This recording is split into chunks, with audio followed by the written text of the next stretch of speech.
All right. Good morning, everybody. Welcome to August Roundtable. Yay. I'm Gail Fagan. I'm the Program Manager for Research Development and the manager of the monthly OSP Roundtables. Before we get started, just a couple of housekeeping reminders. We do record these presentations and host them on our website for public access. We'd like to request that you turn off your video camera and mute yourself. And then if you have any questions during the presentation, just use the raise your hand feature or the chat feature, and we'll get to those questions. I have a list of, I have a list from everyone that has sent me an email thus far for RACP credit, but if you haven't done so and you want RACP credit, please send me an email after the presentation. I'll be leaving this presentation a little bit before it's over, so Jamie and then our office manager, Jocelyn, are going to close out the roundtable for me, and then we'll see you next month for new RAS updates. And now I'll go ahead and turn it over to Jamie, who's going to talk about Nsf Updates. Great, thank you, Gail. Good morning, everyone. Thank you for joining us on another rainy day. I would say at least it's not hot, but it is very humid. So here we are again. All right, so today we're going to be talking about updates again from the National Science Foundation. We do this presentation probably about once a year. I think it's been a little over a year since we have actually discussed this. Actually, I think the last time we went over NSF updates was April 2020. Actually, I think it was our first virtual roundtable, so it's been a while. So we want to go over them again, in part because we are going to be looking towards some larger changes in the next couple of months. And actually, I didn't introduce myself. For those of you who don't know me, I'm Jamie Sprague. I'm a Senior Grant and Contract Officer. I'm also the Federal Team Lead here in OSP. All right, so to that point, what we're going to be talking about today, we're going to be talking about the updated Proposal and Award Policies and Procedures Guide, which is either called the PAP Guide or the PAPPG. This one is going to be numbered as NSF 22-1. We'll talk more about that in detail for the majority of our presentation. I also have a couple of updates about Research.gov and that modernization effort that NSF has been undertaking for the last couple of years now, and a couple of reminders and resources just about working with NSF in general. All right, so jumping into the PAPPG. So PAPPG is typically updated annually. This is the core proposal and award process document and policy document for the NSF. It's also NSF's implementation of the uniform guidance. So this is really the document that we look to as the core basis for our work for NSF, whether we're talking about proposals, awards, post-award actions. This is really the document that we are using to guide all of our work with NSF. So this document is updated about annually. Before, it used to be on a schedule that was updated usually in the, January or early spring. NSF has delayed the implementation this time around in part to bring the update, the annual update of this guide in line with the federal fiscal year. So for a lot of you who've been through RACP with me, you'll recall that the federal fiscal year starts October 1st of each year. So you can see this is the first time where we have the updated PAPPG effective just after the start of the federal fiscal year, which this time will be October 4th, 2021. So this new document that we'll review today and the changes we'll review today will go into effect for proposals that are submitted or due and awards that are made on or after October 4th. So we've got a little bit of time to acclimatize ourselves to this, but not much as we move into the fall and those deadlines. As I mentioned before, this document is numbered. And so this time it's going to be called NSF 22-1. It's always a -1 because it is the core document to NSF. The 22 is going to iterate every year. So 22 represents that this is for fiscal year 2022 for the federal fiscal year. So that's why it's NSF 22-1. Until October 4th, so up through October 3rd, NSF PAPPG 20-1, which is the current iteration we've been using for a while now, that's going to stay in effect. So all of the policies and procedures that are in 20-1 will stay in effect until we get to October 4th, and then we'll flip to 22-1. All right, so NSF does a really good job of publishing this very lengthy document on their website. Let me get my pointer here for a second. Let me just point to a couple of things. I have the link right here. This is the direct link to where the document can be located. There is a printable version at the top here that is available for those of you who prefer to work in a PDF kind of situation. I would encourage you probably not to print it at this point. I think we're well over 200 pages, but there is a PDF version where maybe a control find, a control F can help find some things that you're looking for. So there is a printable version here, but I would encourage most people to get really comfortable using the HTML version, which is what is represented here. NSF does a really good job of giving us a very good outline and hyperlinks to exactly specific places within the document, which can be really, really helpful, especially when we communicate between the GCOs and research administrators or with PIs about specific clauses within this document that we need to be following. So I would encourage you to get kind of comfortable using the HTML version as well. Okay, the other thing that NSF does, which is fantastic for us, is, this is a 200-page document. So you can imagine the effort it would take to take 20-1 and 22-1 and compare each other to figure out where the changes actually occurred. So NSF does this a really great favor and comes up every time they iterate on this document with what's called the significant changes and clarifications to the PAPPG document. So if you click on that link that's circled there, you'll be punted to another web page that specifically outlines or summarizes really what significant changes occurred between the two iterations. And that's really where a lot of information can be understood about where we need to modify our practices further from what we're doing right now. So if you have any NSF funding, I would encourage you at the very least to listen to this presentation, but also to read through this document. I will go over a lot of the key changes that are represented here, but there are other things within this significant changes document that I won't cover today that are maybe more specific to situations that you may see within your unit and your researchers may be interested in. So please do take a moment to look at that on your own time there. All right, so we're going to go ahead and dive into some of these significant changes and where we need to be directing our attention. Before we do, I want to do a quick flashback to last year when we talked about the changes that happened with NSF 20-1. If you recall, if you were working in research administration at the time, I'm sure you probably do, there was a big effort by NSF early last year, to really update the scope of what's required for submission within a biosketch and current and pending. So these were really significant changes at the time. Somewhat that we were anticipating based on the foreign influence conversation we've been having for the last couple of years. But this is really where NSF started to implement those changes. So just again, to sort of set the table here, there was that update number 1, which was that increased scope of required disclosure. So remember how we used to have the disclosure being, and I think all of you probably seen me do these little hand motions before as well. The scope used to be reporting what was at Cornell as far as current and pending goes. The scope is now everything, right? So it's increased to include all of the support that a researcher gets, whether or not it's something that is through their Cornell appointments. There was also the update number 2, which is where NSF specified that some of these disclosures need to be in current pending, some need to be in the biosketch, which was kind of always understood. But the new thing that they came up with here is that some of the disclosures actually needed to also be in facilities, equipment, and other resources. It just depends. And we'll talk a little bit more about that as we get to the changes this year. The other thing that changed is that the documents, had to be either in 1 or 2 formats. They had to be either through Science CV, which again, we'll talk a little bit about later, or they had to be in an NSF approved PDF format, which we could not alter at all. So there was only 2 options. And so we had to get used to using those as well.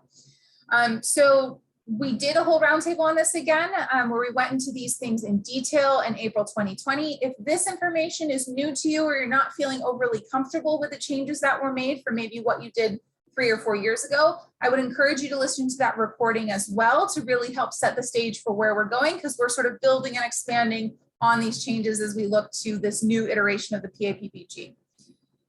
Just one extra note I want to make here, since I have the opportunity. Keep in mind that any document that you generate from a Cornell system is only going to be a starting point for completing the biosketch and current and pending requirements for NSF and for many of our federal sponsors. And again, that's because we at Cornell largely only track what we hold at Cornell, but the scope of the reporting is not just what a researcher holds at Cornell, but what they hold their entirety of their portfolio, whether they have that support or that appointment through another entity or as a private citizen. So make sure that when you pull any of these reports out of Cornell systems, you are reviewing them again to make with the PI to make sure there's no additional disclosures that need to be made as part of those documents. All right, so back into 22-1 and talking about what's going to happen in October. So we are looking to, which is actually great, a new table that has been developed by NSF, which more in greater detail identifies where we actually need to make those pre-award and post-award current and pending disclosures. So you may recall, oops, let's see, there we go. You may recall that we looked at this last year. And so this is what I was speaking to, this idea of trying to figure out where we need to make the disclosure, whether it's something that needs to go into facilities, equipment, and other resources, or something that needs to go into current pending, or perhaps not even reported to NSF at all. So this was the discourse, or I guess the framework in which we were working under when we were under 20-1, or as we currently are. What NSF has done is taken these requirements and pulled them out further. So let me jump back to that slide there. So this is the name of the very lengthy name for this new chart that we're going to look at in a second. And here's the direct link to it, but it's pre-award and post-award disclosures relating to biographical sketch and current pending support. Basically, they've taken their narrative instructions and put it into a format that feels, I think, to many of us to be more approachable and more understandable. So to that point, here is our new chart. So this is a 2-page document. And you can see it's greatly expanded from what we had understood last year. And it is in this nice chart format, which is fantastic. So what they've done here is they've expanded upon this. So we now have clear guidance as far as what's supposed to be in the biosketch, current pending, facilities, equipment, other resources. And then they've also added these extra categories here, right? Clarifying what is required in a project report, what is actually a post-award term and condition, which was, again, something that was added last year, but it's really spelled out here. And then really spoken additionally to clarify where disclosures are not required. So if you do any work with NSF pre or post-award, that link that I had a couple slides back, please bookmark that and come to this chart to help your PIs navigate where they need to be making these disclosures and when. It's a really important distinction to be making. So a lot of these things that are outlined here are things that we are used to and we've discussed before, putting in the biosketch, previous education, all of your academic appointments. Remember, keeping in mind that this is whether or not it is full-time or part-time and whether or not you are paid. There is the expectation that's in the biosketch.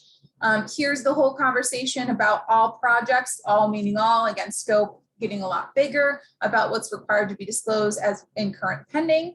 Also clarification here regarding in-kind contributions that support the project you are working on needing to be in facilities, equipment, and other resources. Again, these first four things that we just went through are consistent with what we saw last year, but are just further extrapolated and really laid out from us in a more approachable format in this chart. All right, so then page 2 extrapolates this even more in a level of detail that I don't think we had before, which is actually fantastic and really helpful. So again, we speak to in-kind here at the top. We have some information regarding consulting. There's been a lot of questions regarding consulting, and so there's some information about that, as well as travel. Travel's been a category where distinctions have sometimes been a little murky, and so there's some really great clarification here. And then there's a couple other things I want to point out, and I apologize, my mouse is getting jumpy on me. There we go. Honoraria and unrestricted gifts. This is another area where I've seen a lot of questions in the last couple of months.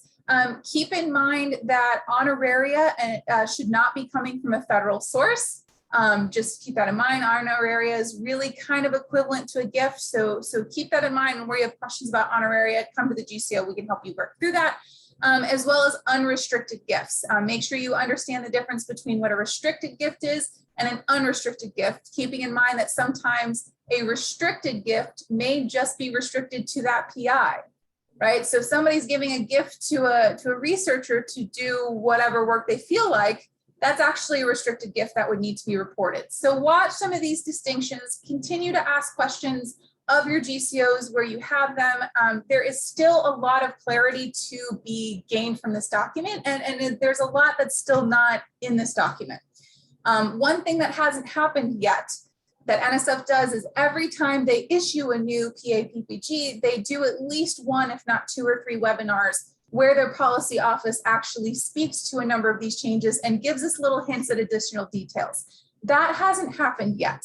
NSF has yet to schedule that webinar, so we are still lacking a little bit of clarity, or maybe context is the better word, from the NSF policy office regarding some of these details that are outlined in this chart. So when the notice comes out from NSF about that webinar, we'll be sure in OSP to send that out to campus so that everyone's able to attend and really get that additional context here. But I think the lasting impression I want everyone to have for this chart is to review it, bookmark it, use it, and ask questions. Highly nuanced topic, very confusing, very much an it depends answer to a lot of the questions we get from the faculty. So don't hesitate to reach out and we'll help you navigate it. All right, another big change, and I think another one that is very welcomed by research administrators and researchers alike, is that the biosketch and current and pending support, again, updates, the biosketch is going to be increased from 2 to 3 pages. Which is fantastic. I think a number of us have had some challenges in the last year trying to fit all the required information that needs to be disclosed into the biographical sketch, especially when we're looking at sort of the way in which Science CV really formats that document.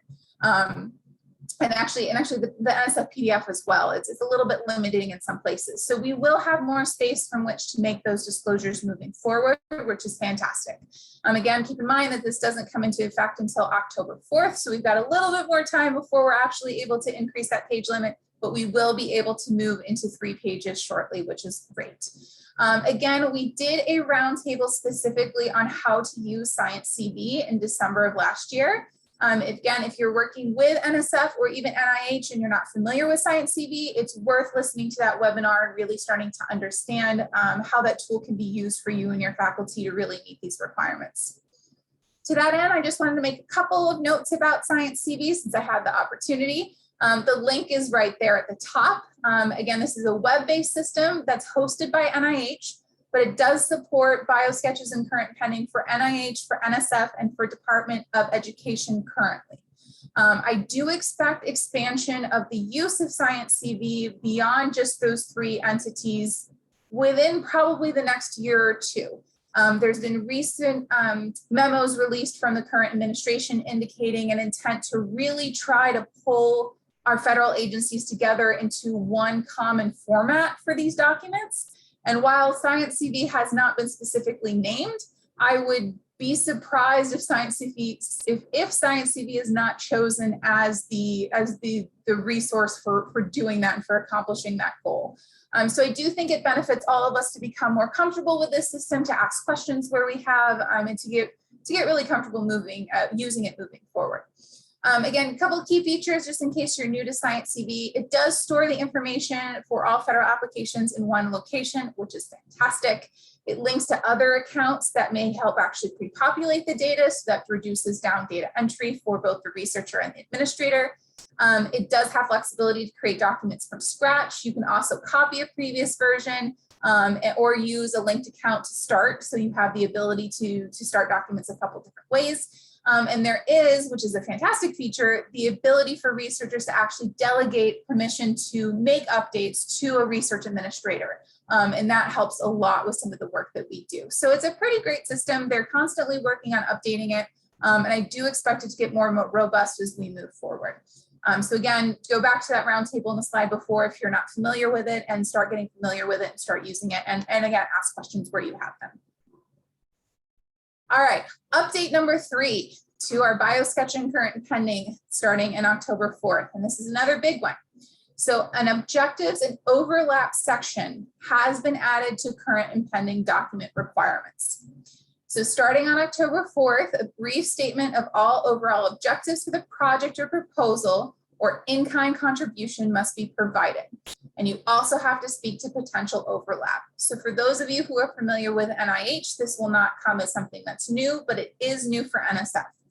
So all of those who've never done this kind of work before regarding objectives or overlap, this is something that is going to need to be updated and included in the current pending support document. All right, any questions from anyone regarding all of our biosketch and current pending updates before I move on to our other updates that we have? Feel free to raise your hand or put something in chat.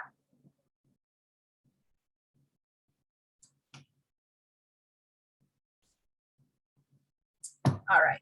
And again, we can answer questions at the end of the session, or you're always welcome to email me or any of the GCOs and we can help you out with that. Oh, let me just see, we've got one. Yes, yeah, I agree, Ellen. Ellen's made the comment in chat that appreciate the documents are becoming more uniform across NSF and NIH. Yeah, I agree. As I mentioned, the administration put out recently, I think it was just last week, a document indicating their intent to really push for consistency amongst the federal agencies in collecting this information, recognizing the amount of administrative burden on all of us, not just researchers and administrators, but also on the federal government. So I do hope that there is sort of this desire to move into a more, what they're calling harmonized, it's the buzzword, into a more harmonized format or expectations. I'm sure it's going to take a while. And intent is one thing and action is another, but I think I'm starting to see a little bit more movement in that direction, which I think is going to be really, really helpful to us. And at least for us, to Ellen's point, consistency between NSF and NIH is huge for us, as those are two of our biggest sponsors on campus and biggest sponsors largely across the US. So I think a lot of this will start getting a little bit easier for all of us to navigate, which is fantastic. All right, so on to a couple other changes I wanted to point out with NSF 22-1. There is a new proposal format called planning proposals. So these proposals are going to be used to support that initial conceptualization, initial planning, and collaboration activities with the aim to formulate new plans for larger scale projects, typically in emerging research areas. And the idea being you do a small planning project, because the requests are small, to that second point there, moving into a larger submission to NSF later on. So requests are only for $100,000 per year, and it can only be up to 2 years. So the scope of these is significantly limited, which is intentional, right, to meet the intent of this type of proposal and program. If anyone is interested in applying for one of these, there is the requirement for the PI to contact an NSF program officer whose expertise is going to match the topic they are looking at working towards. And part of that conversation is to determine whether or not a planning proposal is actually appropriate, right? Maybe there's another mechanism that might be more appropriate for what they're looking to do. Either way, if to move forward to actually submitting a planning proposal, there has to be documentation from at least one program officer included in the supplemental document section of the proposal, indicating that they can actually submit. So do make sure that when these come up that the PIs understand their responsibilities to work with a program officer and to get that clear documentation before we actually move forward with the proposal. I put the citation there regarding where to find the further guidance, and there is further guidance regarding these in the updated PA-PPG. There's some information about what exactly is required in these proposals, because they are a little bit abbreviated. They are a little bit different than our standard NSF proposals. So if you do have one of these, please make sure to look to those guidelines and follow them. All right, there's another kind of proposal that is, I'd say new, but it's a little more maybe formalized is the best descriptor here. So there's something called Career Life Balance Supplemental Funding Requests. Previously, these were solicited through a Dear Colleague letter. They are now actually codified in the PA-PPG. So these are supplemental funding requests. So they're not requests for new proposals. They're just to supplement existing awards. And the idea here is that NSF is trying to address the complexities of either dependent care or other family considerations that come up in the STEM workforce who are working on NSF projects. So the supplement is going to provide support for additional personnel needed to sustain the project while either key personnel, a postdoc, or a graduate student is on family leave, either for primary dependent care responsibilities or other direct family considerations. So it is a narrow scope in which these are appropriate, but there are certainly circumstances where this can be very, very beneficial to the project and to the researchers who are being affected by the personal situation. The funding is limited. You can request funding up to 6 months of either salary support or stipend, depending on what's appropriate for the individual that we're looking to hire, for a maximum of $30,000 in direct costs. So there is a cap on this. This is meant to be limited in scope and limited in time, and really think of it as sort of a bridge or a booster to help when an unforeseen circumstances come up. The duration of the salary support cannot exceed the duration of the family leave, right? So even if we can request up to 6 months, if somebody's only on family leave for 3 months and that's how long we need to replace someone, then we can only make the request for 3 months. So do be aware of that when you're completing these requests.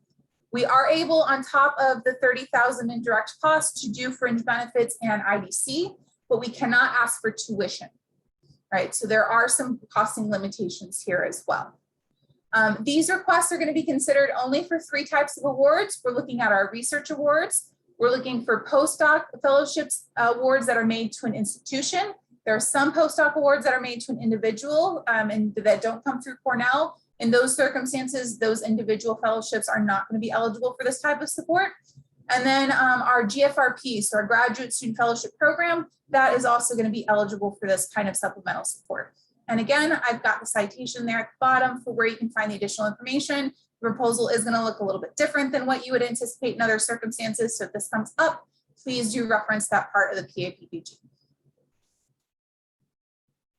Let's see, and I've got a question here. To clarify, these are not for career awards only, correct? Yeah, correct. I think previously there was a Dear Colleague letter out there for career life balance supplemental support for career awards. This is now moved out of a Dear Colleague status where it might be really specific to a program and into the PAPPG. So we're actually able to request this type of supplement now for the 3 types of awards identified here. So for these 3. It's still possible that NSF may entertain other types of awards for this kind of support, but I would expect those sort of exceptions to be made again through a Dear Colleague letter. So if you have a situation that you think might need this or might meet this need, and this might be helpful, and you're not sure if your award actually meets the criteria of eligibility, contact the GCO and we can help you work through that. But generally, I would expect that we're going to be limited to these 3 kinds, but there's always an exception to everything. All right. So travel proposals. Travel proposals have been around for a while, so that's not new. But just to refresh everyone's memory a little bit, there's been a slight tweak here. This is when there's a severe urgency. I did this wrong. I had the wrong thing copied. Sorry about that. I'll have to fix this before I send it out. Travel proposal. We're looking for just the exclusive travel only. So a lot of times this is for someone to travel to a conference, maybe internationally, before we had massive COVID restrictions in place. But the scope is really limited to supporting travel. And again, I apologize. I meant to update that first bullet point there. But the second bullet point is really what I want to point to with travel proposals. So language has been added to the PAPPG that specifies that by signing the cover page, the GCO is actually certifying that we're going to ensure that the meeting organizer has a written policy or code of conduct addressing harassment. So there has been for the last 5 or 7 years now, a concerted effort by our federal funders, including NSF, to make sure that we are addressing anti-harassment requirements and really making sure that especially those travel and conferences that are supported by NSF funds in particular have an adopted code of conduct and have a policy and practice in place regarding how harassment would be dealt with. It is part of the requirements of the proposal to actually address that. And what's new now is that we are actually certifying on behalf of the institution that this will occur. So it puts greater importance on that section of the proposal. So do keep in mind when you're working with faculty and researchers when they're submitting travel proposals and actually conference proposals too, to tell you the truth, that we're being really intentional about what we are putting into the proposal regarding our requirements and how we are going to meet those requirements for anti-harassment. Again, PAPPG section there, reference for where the detailed information can be found. And I will fix this slide before we send it out. My apologies. Let's see. If a project is hosting, should the conference disclaimers be included in the agenda registration pages as well? Yeah, so this is really a question about how best to get this information out there. Michelle, I think if I recall correctly from the last time I read this in detail, that would be a good idea to actually put, I wouldn't say conference disclaimers, maybe disclaimers is not the right word, but maybe instructions or expectations within the agenda registration pages, absolutely. I think the overall goal here is to get the information about anti-discrimination policies for the conference or travel, as well as how any complaints will be handled into the proposal, into the hands of the attendees. And if that means putting it in the agenda, putting in the registration pages, I think all of that is a great idea. If you have specific questions about how best to do that within the scope of the project that you're contemplating, let us know. We can help you with that, and we can help read through the specific PAPPG language about what they're kind of expecting and help you work through that.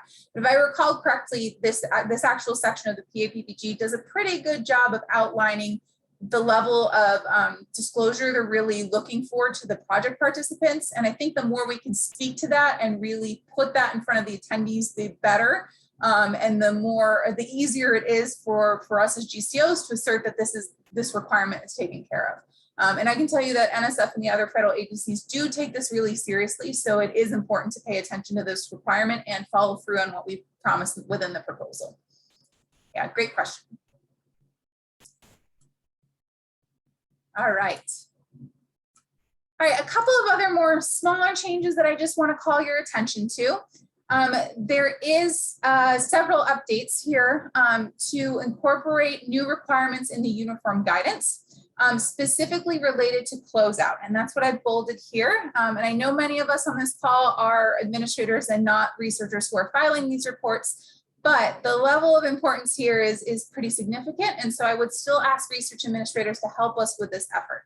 So if a grantee, and remember the grantee is Cornell, not the researcher, right? So if Cornell does not submit all required reports within 1 year of the period of performance end date, NSF actually has to report a material failure by Cornell to comply with the terms and conditions of the award to an OMB designated integrity and performance system. It's not great. So this is the scary language that says you've got to submit your report on time. And if we are a year late, which unfortunately does happen on occasion, we are going to be reported to the OMB, well, at least the OMB, if not to another federal oversight agency, which could admittedly affect our funding in the future. We don't, as an institution, want to be known as the institution that's always late. It will affect our funding. And I've seen that happen on smaller scales with other federal agencies in the past, where they've actually withheld all funding indefinitely until that report is submitted.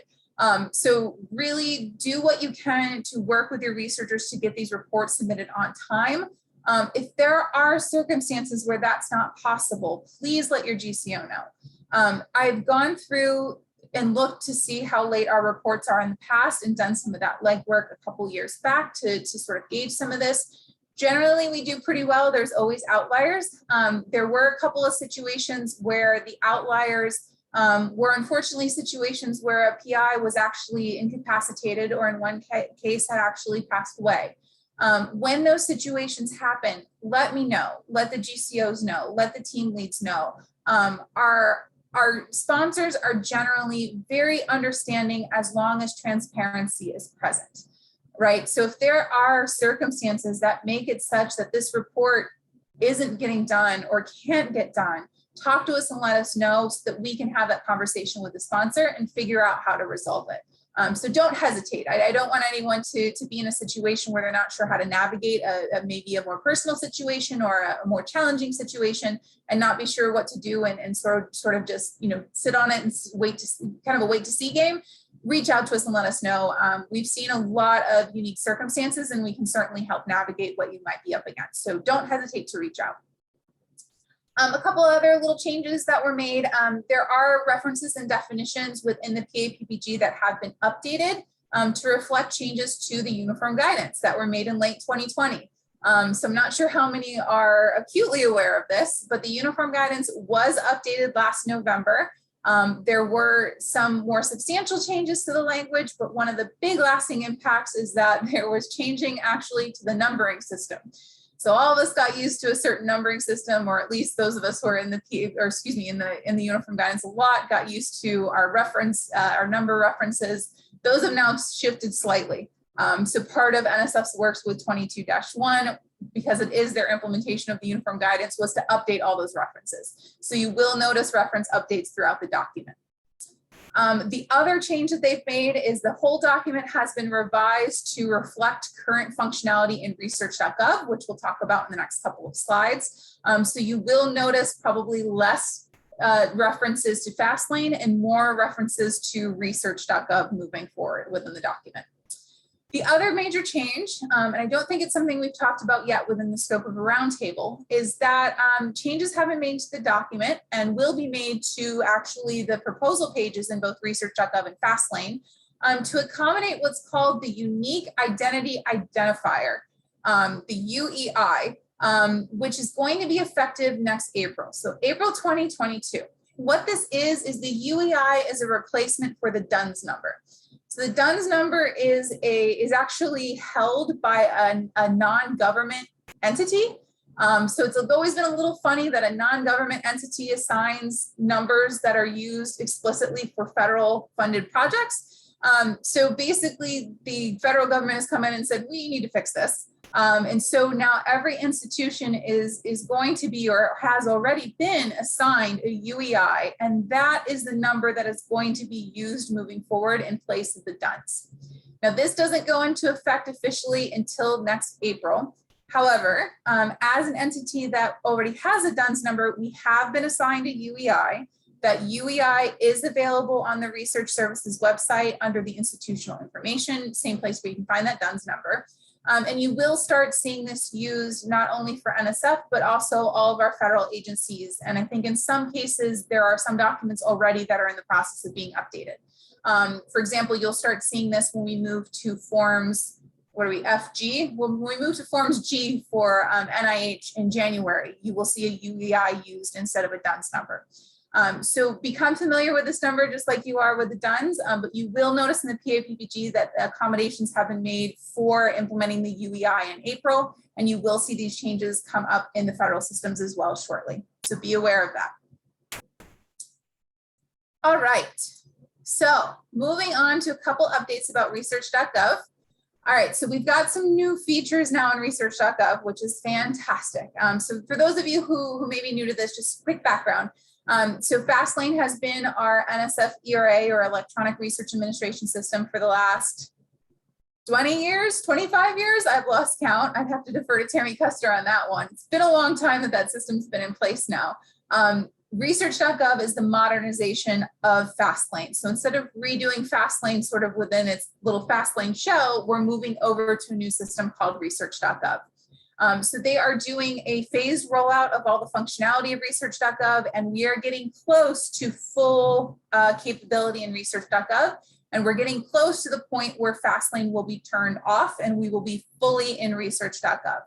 So to that end, a couple new things that are highlighted here in red, new functionality that's available in Research.gov currently. So for proposal submission, for a long time, we could only submit research proposals. We now have the ability to submit, 6 other different types of proposals as well. So we're able to do a lot more proposal submissions. We're also able to actually withdraw proposals now in Research.gov, which we haven't been able to for a really long time. Some existing functionality that's been there for a while, but also good to keep in mind. We do have our post-award notifications and requests are done through Research.gov. All project reporting is done through Research.gov, as well as all account management. And remember, we went through those account management changes probably about 2 or 3 years ago now, but all account management is now also done in Research.gov. The other thing we have now, which is fantastic, especially for us in OSP, is we have a Research.gov demo site or sandbox where we can actually test out a lot of the functionality as we're learning the system and getting up to speed and understanding nuances and expectations. So that is also really great as well. Let's see, got a question. Let's see, are supplemental requests to the listed proposals done in research.gov now or still in Fastlane? Good question. They can be done in research.gov. So we have the ability to do that. So a couple of features that are currently in development. We've got letters of intent, pre-proposals, and renewals are not yet available in research.gov, but they are currently in development, which means that they are probably going to be released soon. I would expect end of this year, beginning of next year. They're getting pretty close to these.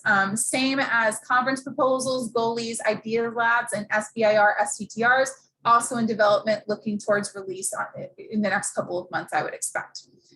There are other improvements planned. And so these are kind of the last things that are really on the list of things to do before we're actually able to fully move into research.gov. So they still need to work on center proposals, research infrastructure, and fellowships.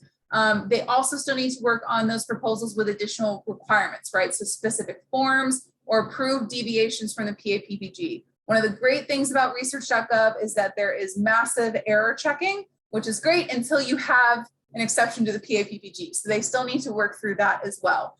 They're also working on single copy documents, and then being able to upload supplementary documents separately is still being worked on. At the bottom there, I have a great link to a timeline and a nice chart that NSF has been really transparent with us about what is currently in functionality, what is they're currently working on, and what is something for the future, all laid out and clear there for us to view.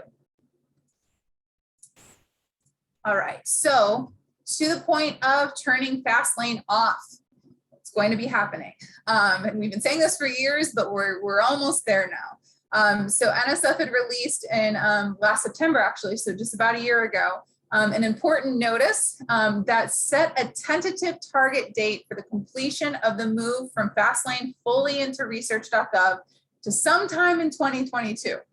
Not specified when, but it's coming up sometime next year. At that time, it was indicated, at the time that this important notice was released, it was indicated that some of our programs and some of our funding opportunities would start indicating that you can actually only use research.gov for the submission of your proposal. And that is happening and still in place. So that is to say, please be careful when you're reading your guidelines and make sure that you are flagging those situations where the only submission option is through research.gov. We're seeing more and more directorates and programs adopt that. So do be aware of that. I don't want anyone to have to start something in Fastlane, realize they can't actually submit it in Fastlane and have to move it over into research.gov. So please keep your eye out for that and flag that and make sure you're using research.gov when it's actually could be required. So to that point, we are asking that because there are still limitations in the system, while a vast number of proposals at this point can go through the system, and we would encourage those that can go through research.gov to go through research.gov at this point. We've all got to get really comfortable with it. There's coming the time quickly when Fastlane will be no more. But be careful and consider whether or not the type of application you're submitting either has to be submitted through research.gov or research.gov doesn't yet have the functionality, right? So go back to that RFP, go back to those guidelines and read them, and also go back to this link here at the bottom and look at this chart to make sure that whatever type of proposal you're intending to submit, you actually are going to be able to in the system. Again, I don't want anyone to start one proposal one way or the other and then realize halfway through they have to redo the whole thing in the other system. Nobody wants to do double entry, so I can appreciate that. Oh, Tammy says, yeah, Fastlane was built in 1994, so it's close. All right. So a couple of reminders and resources before I let you go for the day. Yes, annual and final technical reports. Please, please, please, please, please, please, please make sure that you are working with your faculty and your researchers to get these submitted. We are seeing more and more post-award requests not being approved by NSF because of a pending report. We're seeing increments not being approved. We're seeing new awards not being approved. Watch also for returned reports and for reports still under review. So just because you've submitted it, that doesn't actually take away the hold from NSF doing any other action for your portfolio. It actually has to be approved by the program officer before that hold is removed. So if somebody says, well, I submitted the report, take a look at the report in Research.gov, and if it says under program officer review, the hold isn't cleared yet, right? We've got to get the program officer to review it and approve it, and then any sort of hold is going to be removed. Keep in mind as well that this doesn't just affect that researcher's portfolio, it affects the portfolio of any researcher who is a co-PI on that project. Okay, so say that Dr. Smith, right, has an overdue report for his first project, but he has another project with Dr. Jones. So that means that because the report is overdue on the first project, both projects are going to be held up for any post-award action, any additional funding, anything, until that one project is actually going to be released and that report is submitted, right? So it affects all of that portfolio. But because there's a co-PI over here, right, and Dr. Jones is a co-PI, that means that not only is this a situation affecting Dr. Smith's portfolio, it's actually affecting Dr. Jones' portfolio as well. So if Dr. Jones has 8 more NSF projects, all of those are going to be held up all because Dr. Smith hasn't submitted his report. So that's why it's really, really, really extra important for NSF, because NSF makes these connections and will hold all actions for anyone who touches that one PI. You don't want to be the bad actor. And this is a little bit easier to navigate when all the co-PIs are within the same institution, right? And maybe are just down the hall from one another. This gets more complicated when we have PIs and co-PIs who are at different institutions. And then we as GCOs sometimes get emails from other institutions saying, hey, your PI is late in holding up my institution's award. Or sometimes I've had to do vice versa and go to another institution and say the same thing. So because the way that NSF enforces the report requirements, it is super important that we get our NSF reports in on time, because it may not just affect that one individual, it could affect 20 more people. So it has massive, massive impact. So please make sure you're helping your researchers stay on top of all of that. Just take a look at chat here real fast. Yeah, is there any way for research administrators to prepare annual reports for the PI? We have this ability in NIH. No. NSF is expecting those reports to be created and submitted by the PIs. That is very much their expectation, and they've built Research.gov to enforce that as well. Another note here, project outcomes report. So there's a final technical report or final progress report, and then there's also a project outcomes report. So they're separate reports, and both have to be filed at the end of the project. Sometimes what we see is that a PI will submit their final technical report and say, yay, I'm done. And then the project outcome report is not submitted. And again, the whole project is held up again. Any post-award actions on the portfolio is held up, and we end up in that same situation again. So make sure that they understand that there's actually 2 separate reports that have to be submitted for NSF, the final technical and the project outcomes report. Again, note about prior approvals. Prior means prior. Please watch this carefully. If you have anything that is retroactive, let the GCO know as soon as you become aware of it, and flag it for them that this is retroactive. NSF is not, and all of our federal agencies are not very inclined to give prior approval for something that actually happened in the past. It's really, really important that when changes occur to that affected project, that you're working with the GCO to make sure there aren't any prior approvals that have to be secured. Going backwards is not always easy, and it's not always feasible. And sometimes when it's not feasible, NSF has been known to terminate the award. So be careful with this. Talk to your GCO when changes occur. Do watch for changes of objective or scope. Sometimes a budget change that can be maybe allowable for the terms and conditions is actually indicative of a change of scope. And remember, change of scope of work does require prior approval. So watch some of the relationships between actions and make sure that you've covered all prior approvals that might need to be in place. The other big one that we see a lot of, especially this time of year when faculty are moving from one institution to another or going on sabbatical, or, and even in the time of COVID or personal things when things happen. A co-PI or a PI disengaging from a project or reducing their effort more than 25% or more is going to require prior approval. Again, and this is where prior absolutely means prior, and we've had situations where NSF has worked with us after this has happened and the outcome has not been good. So make sure that you are working with your GCO anytime you have somebody who's going on sabbatic, who's going on medical leave, who's going on family leave, who's leaving in the institution. Any of those leaves are going to affect their research portfolio, and you need to engage with the GCO to understand what our obligations are to the funding, to the sponsors. I harp on this one for our campus RAs in part because the GCOs don't know when these things happen. So we really, really rely on you in the units and in the centers to let us know when these things happen so that we can help you navigate them. It's unfortunately not something that we're involved in, so we can't help you flag them. But when you flag them and bring them to us, we can absolutely help you navigate those. So please do bring them to us and we'll help you through it. All right, so a couple resources here. I've got the links to both the HTML and PDF versions of the PAPPG, the 22-1, and the significant changes. It's all right here. Again, this goes into effect on October 4th, so we need to be prepared, but not implement yet until October 4th. And the webinars and the recordings of the webinar, still TBD. I'm a little surprised that NSF hasn't come out with when they're doing these yet, but I expect them to be sooner rather than later.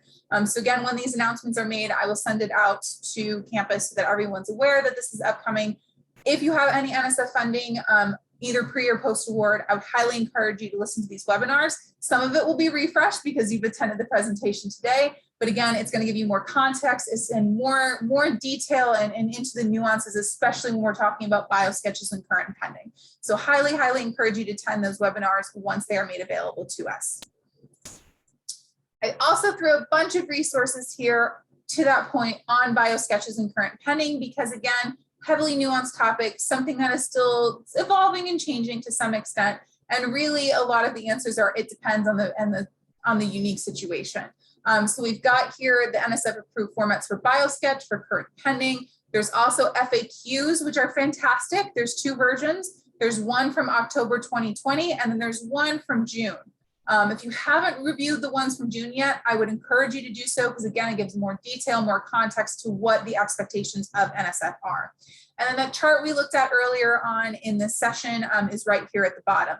And that's a 2-page chart that everyone's going to go back and bookmark and refer to, because it really does a good job of summarizing a lot of the points that are laid out here. But please use these resources, snip this slide and send it to PIs when they have questions as places to start. There's just a mass amount of information here for everyone to really be using moving forward. And then here's a couple resources for Research.gov. Lots of updated FAQs. There's a great demo video. If you've never used Research.gov and you're a little hesitant to, or you're just brand new to it, 16-minute demo video, it's worth the watch. I think you'll feel much more comfortable with the system after that quick watch and understand a little bit more about how the system works and what the expectations are. There's also great how-to guides that really walk you through everything step by step that are also available, all available here on this website. They don't have specific links to each of these resources, but there's a bunch of resources on the website, and these are the 3 that I think would be really, really helpful for people to look at when working with Research.gov. And then same with Science CV, again, FAQs, really great tutorials here. When you've got researchers who are coming into the system for the first time, 7 minutes of YouTube videos, and I think a lot is understood about how Science CV functions. Highly worth the 7-minute effort. The other thing I have flagged down here is actually how to delegate access from a researcher's account to a research administrator so that the research administrator can help that researcher put in the information. That is linked directly right here. This is something that comes up pretty often. And if you're doing any of this type of work, again, another one to bookmark and make sure that you refer to that as well. And then I just threw in here a slide regarding foreign influence, because again, a lot of the changes we're seeing regarding biosketches and the use of Science CV and all this conversation we're having is really a result of the larger conversation regarding foreign influence that's been happening with the federal government for the last almost 3 years now, believe it or not. So we've got a web page. I've got a specific web page on NSF, which again, if you haven't looked at that web page, you do any NSF funding, worth the view. And we've also done 2 roundtables on the topic. I expect that we'll be doing another one again at some point. This is a topic that is not going away. It's bipartisan. It's continuing to work its way through Congress in a million different ways. And we're going to be continuing to have this conversation regarding foreign influence for a number of years. So do expect more information about this in the future. But for now, here's some really solid resources, some specific for NSF, but some contextually as well, that are really great to refer to. And that's what I have for today. Before we go, any last minute questions?